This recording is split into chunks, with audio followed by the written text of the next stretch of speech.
उत्तर प्रदेश के महाराजगंज जनपद से इस वक्त ही एक बेहद चिंताजनक खबर सामने आ रही है, जहां पिछले करीब 1 महीने से जारी डीजल और पेट्रोल संकट अब किसानों के लिए बड़ी मुसीबत बन चुका है। जिले में इस समय धान की नर्सरी, रोपाई और गन्ने की फसल की सिंचाई जुताई का सबसे महत्वपूर्ण समय चल रहा है, लेकिन पेट्रोल पंप पर लगी लंबी कतारें और सीमित आपूर्ति ने किसानों की रात की नींद उड़ा दी है। हालात इस कदर बदतर हो चुके हैं कि किसान और स्थानीय नागरिक पेट्रोल पंपों के बाहर ही चारपाई, बिस्तर और मच्छरदानी लगाकर रात भर अपनी बारी का इंतजार करने को मजबूर हैं। दिन हो या रात, पेट्रोल पंप पर ट्रैक्टरों और डीजल पाइपिंग की सेटों की अंतहीन लाइनें लगी हुई है। किसानों का साफ कहना है कि यदि उन्हें समय पर डीजल नहीं मिला तो खेतों में खड़ी धान की पौधे और गन्ने की फसल पूरी तरह सूख जाएगी, जिससे उन्हें भारतीय आर्थिक स्थिति का सामना उठाना पड़ेगा।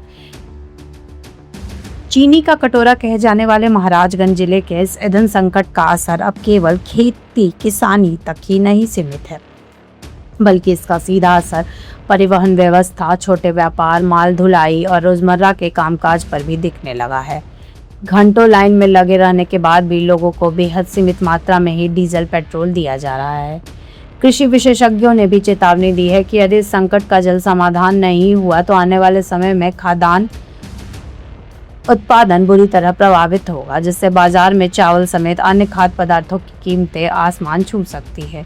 हालांकि स्थानीय प्रशासन जल्द ही आपूर्ति समान कराने और हालात पर नजर बनाए रखने का दावा कर रहा है, लेकिन पेट्रोल पंपों पर रात दिन लगी यह भारी भीड़ प्रशासन के दावों की पोल खोल रही है। अब देखना यह होगा कि महाराजगंज के इन बेबस किसानों और आम जनता की इस गंभीर संकट में कब तक निजात मिल पाती है। महाराजगंज कृषि बाहुल क्षेत्र है। यहाँ अधिकतर लोग खेती बाड़ी का काम करते हैं। हमारा जिला नेपाल बॉर्डर से सटे हुए है। इस क्षेत्र में खेती का काम तेजी से चल रहा। किसानों को डीजल पेट्रोल नहीं मिल रहा। किसान डीजल पेट्रोल के लिए लंबी लंबी लाइनें लगा रही हैं। हर बार कभी किसानों को खाद के लिए, कभी गैस के लिए, कभी डीजल पेट्रोल के लिए हमेशा दिक्कतों का सामना करना पड़ता है। केंद्र सरकार से हमारी गुजारिश है कि कृषि बाहुल क्षेत्र को देखते हुए किसानों के लिए तत्काल डीजल और पेट्रोल की व्यवस्था कराई जाए, ताकि किसानों का आराम से खेती बाड़ी हो सके।